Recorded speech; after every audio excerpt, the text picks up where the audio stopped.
कुर्मी जनजाति को अनुसूचित जनजाति की सूची में सूचीबद्ध करने का मांग लगभग कई वर्षों से बृहद पैमाने पर चल रहा है। विगत महीनों में आप देखे होंगे कि रेल टेका जैसा कार्यक्रम हुआ। रेल टेका जैसा कार्यक्रम को भारत सरकार ने संज्ञान में लिया और उन्होंने कहा कि बहुत जल्द कुर्मी समाज से वार्ता होगी और वार्ता करके कुर्मी को उसका अधिकार दिया जाएगा। और लेकिन फिर कभी वैसा नौबत आया नहीं, उन्होंने डेट दिया नहीं। कुर्मी समाज को एसटी के नाम पे जो आंदोलन चल रहा है, कुर्मी समाज को एसटी में सूचीबद्ध करने का, हमेशा धोखा मिलता आया है।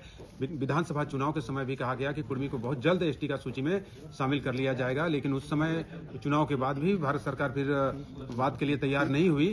तो अब कुर्मी समाज ने सभी 18 संगठनों का मिला के उन्होंने कुर्मी समाज ये निर्णय लिया है कि 22 फरवरी को प्रभातरा मैदान रांची में कुर्मियों का एक बड़ा रैली होगा और उस रैली में कुर्मी समाज के लगभग 5 लाख लोग उसमें शामिल होंगे। आप ताकत दिखाएंगे और कुर्मी समाज के जितने नेता हैं, किसी भी दल के हो, झारखंड कुर्मी महासभा, चाहे एमपी हो, एमएलए हो, पूर्व एमपी एमएलए हो, चाहे मंत्री हो, कोई भी हमारे समाज के नेता हैं, सभी उस मंच पे रहेंगे और एक बड़ी ताकत दिखाएंगे और ताकत दिखाकर भारत सरकार को बाध्य करेंगे कि आप जितना जल्द हो सके कुर्मी जनजाति को एसटी का सूची में शामिल करे। और अगर उसके बावजूद भारत सरकार संज्ञान में नहीं लेती है और एसटी अधिकार अगर कुर्मियों को नहीं देती है तो आर्थिक नाकेबंदी का घोषणा होगा, अनिश्चितकालीन आर्थिक नाकेबंदी होगा। जब तक भारत सरकार कुर्मी जनजाति को एसटी का सूची में सूचीबद्ध नहीं करेगी, तब तक कुर्मी जनजाति अपनी जमीन से जो खनिज संपदा, जो कुर्मियों की जमीन में ही खनिज संपदा है, एक भी खनिज संपदा हम लोग बाहर जाने नहीं देंगे और भारत सरकार को बाध्य करेंगे कि कुर्मी जनजाति को एसटी सूची में शामिल किया जाए।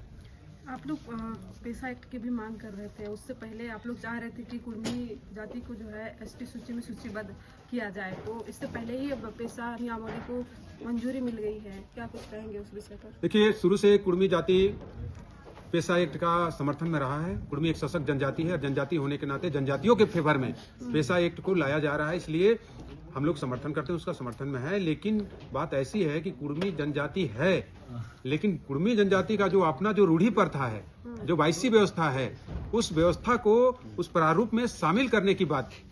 और हमने महामहिम जी से कहा था, हमने मंत्री महोदया से भी कहा था कि उस प्रथा को उसमें शामिल करके पेशा कानून को लाया जाए, लेकिन राज्य सरकार ने कुर्मियों का एक भी नहीं सुनी और कुर्मियों को अनदेखा करते हुए उस प्रथा को बगैर शामिल किए पेशा कानून को सख्ती से लागू करने के लिए कैबिनेट में पास कर दिया गया है। हम लोग इसका घोर निंदा करते हैं और ये भी कहना चाहेंगे कि राज्य सरकार विश्वास में नहीं ले पाया पूरे झारखंड को। पेशा कानून को लाने से पहले विश्वास में लेने की जरूरत था, विपक्ष को भी विश्वास में नहीं ले पाया। वैसे गाँवों में जहाँ 99% गैर आदिवासी लोग रहते हैं, उस गांव में किस आधार पे पेशा कानून का चुनाव होगा, किस तरह से चुनाव करेगी, ये पहले क्लियर कर लेना चाहिए था। और पेशा कानून एक गांव का अपनी सामाजिक व्यवस्था की बात है, तो इसलिए जितने सामाजिक संगठन हैं, चाहे किसी भी जाति धर्म के सामाजिक संगठन हो, सभी को विश्वास में लेना था। सबको पेशा कानून का प्रारूप देकर उनको समझाना चाहिए था कि जनजातीय के लिए अगर ये आ रहा है तो उसमें आपकी भागीदारी क्या होगा। केवल कुर्मी जनजाति की बात नहीं है कि अगर उनको अनदेखा किया जा रहा है, उसके बावजूद जो मूलवासी हैं, जो कोयरी हैं, आपका तेली हैं, मुसलमान हैं, बहुत सारे ऐसे हरिजन हैं, हरिजन में बहुत सारे ऐसे लोग आते हैं, धोबी हैं, बैठा हैं, उनका क्या होगा, ये भी सरकार को बताना चाहिए कि आपका अधिकार इसमें क्या, आपका रोल क्या रहेगा। लेकिन किसी को बगैर विश्वास में लिए राज्य सरकार हाईकोर्ट के दबाव में, हाईकोर्ट का ये कहा जा रहा है कि नहीं, 5 दिन का टारगेट दिया गया, 5 दिन के अंदर हाईकोर्ट ने कहा कि राज्य सरकार इसको लागू करे। उससे पहले भी तो हाईकोर्ट ने 2 महीना का समय दिया था, उससे पहले 6 महीना का समय दिया था। उस समय आप क्या कर रहे थे?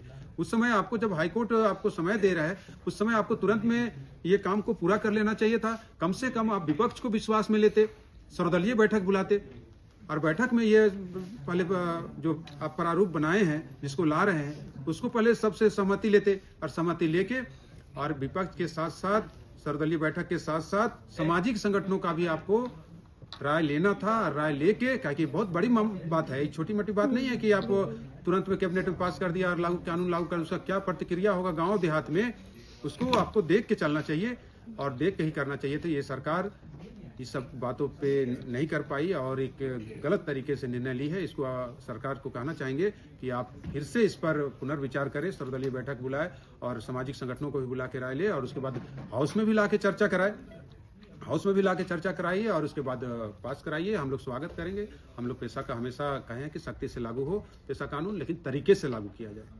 दादा, आप लोग देखें कि हर बार शक्ति का प्रदर्शन किए हैं, अपना जनसंख्या का कहीं ना कहीं शक्ति दिखता है, लेकिन हर बार कहा जाता है कि केंद्र सरकार बुलाएगी वार्ता के लिए, लेकिन नहीं बुलाती है।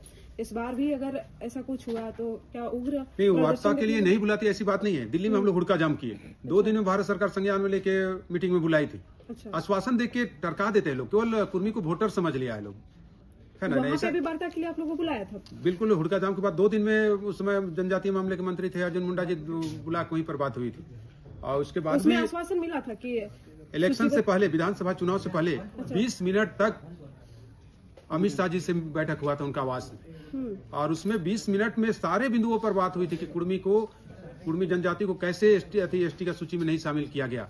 6 सितंबर 1950 को जब एसटी का लिस्ट बना, उससे पहले तो हम आदिम जनजाति थे, प्रिमिटिव थे, और जितने अभी लोग हैं एसटी का सूची में वो लोग भी उस समय प्रिमिटिव थे, और उस समय 13 प्रिमिटिव हुआ करते थे, और 13 में हम भी एक प्रिमिटिव थे, आदिम जनजाति थे।